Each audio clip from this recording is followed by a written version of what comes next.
to on some of the settings. Don't worry about trashing it, I can rebuild it. But what I'm in here is actually the CPU scaling and stuff. And so, I mean, you can actually see what it's running at right now. And right now I've got it set to scale between 216 megahertz and 1.5 gigahertz. Feel free to look around, pass it around, and play with it. Now, how many people in here, I know you guys are all Unix users, but how many have actually, built your own kernel? How many of you have played around with the kernel? Okay. I'm building your own kernel. Okay. I compile kernel modules. Well, it's very similar to compiling kernel modules, but you're doing the whole kernel. You're doing everything in it, from whether it's going to support what file systems to what drivers. I mean, there's a whole bunch of stuff in today's kernel that has been added in as a default. Well then, I mean, how many of you, I'm assuming most of you have at least installed stuff on Linux manually, so people know how to use make and configure. Okay. That's where within the kernel the whole make menu config comes in. Oops, I'm on the wrong screen.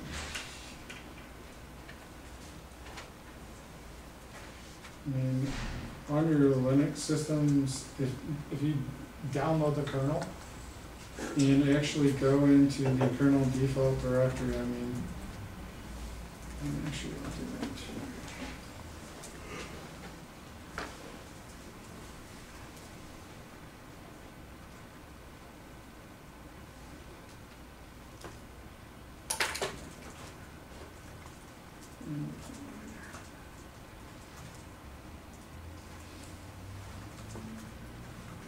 I mean, this is literally what you would see for any Linux OS.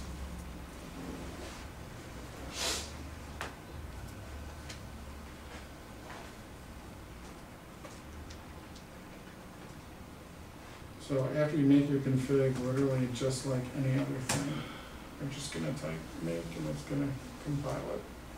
It's going to compile it, it's going to build anything in there.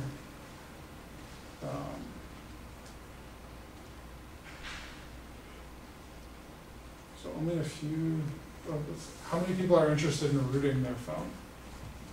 And let's get a little go around here. What do you want to learn? I mean, what do you want to do with your phone?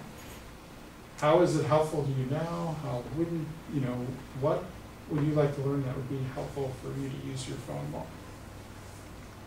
I guess I personally, I mean, test rings once in a while, but other than that, I'm trying to see like what else you can do, because I've seen other custom ROMs and running a custom ROM and things, but I just want to explore and see what else is out there. One of the most useful things for rooting your phone is just getting rid of all the crapware. Yeah. Yes.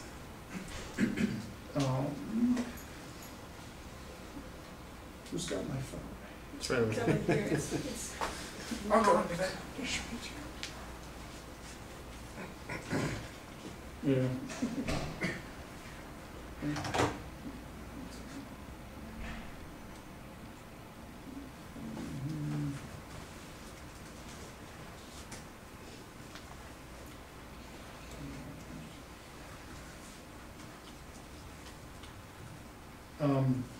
ADB is basically Android's utility to connect remotely over the USB cable into an Android device. They've included in, if you just type it in, it shows you all the different options. You can also use it to, reboot it right into recovery mode or into bootloader if you want it. One of the nice functions that they added to it is remount. When you do remount, it automatically takes system and remounts it rewrite, so that you can make changes to it.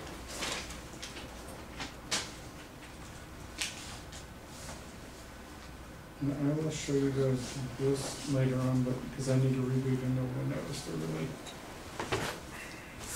That's one question I had. You're using the Windows utilities for the flashing? Because I know for the Samsung phones, there's Heimdall, which will do like uploading of ROMs and stuff.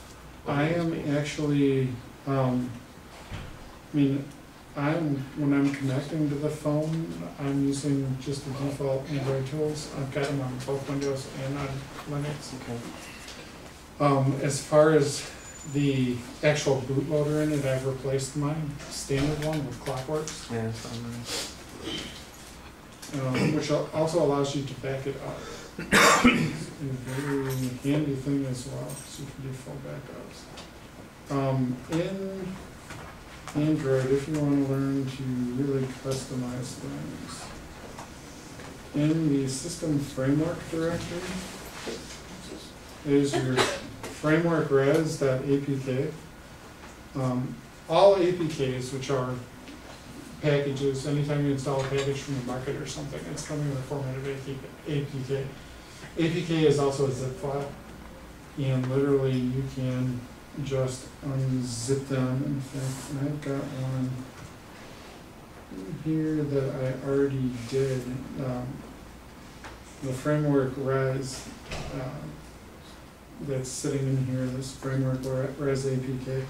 This particular one adds functionality into framework to allow it to the Zoom to actually send and receive SMS messages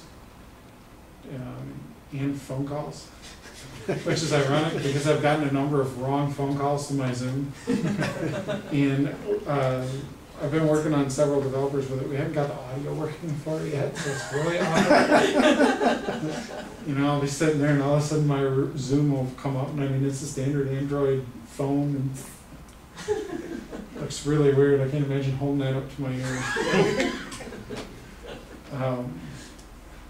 So do you have a plan for that? Like Yes, there are a bunch of developers that are continuing to work on this, and our goal is to try and get the actual audio tied back in so that we can. Do you pay for a cellular plan on Verizon or something for it? I have the data plan, which doesn't include any minutes, but I use Google Voice. Shuffle it off through Google Voice. It's a very friendly platform to text message on. So I will actually sit there and tend to text on my Zoom rather than sit there on my phone with a little keyboard. So is that a SIP connection that it's made for the phone? The Google Voice one? Yeah. I don't understand how a tablet is actually connecting with it, being used as a telephone. How's it making its connection? It's a data connection, right? It can be. That's how I'm using it, but I can also use it not as a data, but then I got to pay per minute. Oh, I see. The radio in the Zoom is, it's a regular old cell phone radio. Oh, I see. So it will do it all. They just have it, Motorola just has those features disabled. And there are a couple of settings inside of Framework APK that you can go in and re-enable that functionality. Yes, you said you're on Verizon, right? Yep. Verizon doesn't know any different than if you were on its laptop using a Google Voice call. Right. And it works quite well. One of the cool things, I like to play with my phone, like you guys saw the icons in here and stuff, and all my icons are customized. In framework res.apk, in the res directory, there are these directories of, I should just, I'm going to show that right away.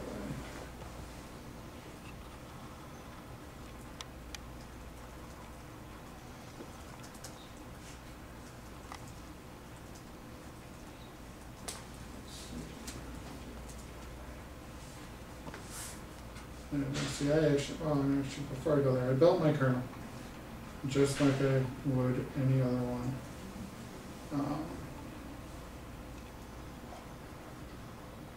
As well then, I made it.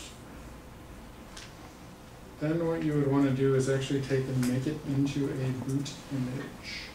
And I've already installed make boot image on here, but that's another thing that if you Google it, it's real easy to find it for any of the Linux OSs out there. But when I should say by default,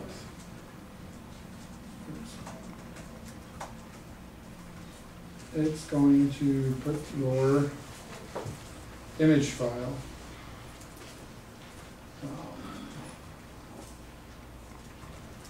in whatever you compiled it for.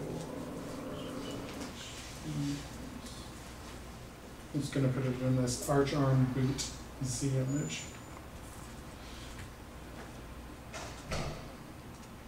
I'll show you this too. You'll notice as well throughout the directory structure, for different modules, they've included make files.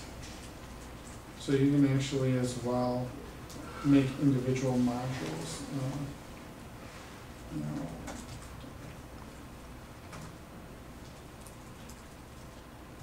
It's your standard make file. But they've got these for the TI driver as well, which is what will allow you to tether. You mentioned tethering being important. When you tether, you got to remake because you're incorporating IP tables and adding that into the kernel. You just have to make sure that you remake the TI driver for your droid.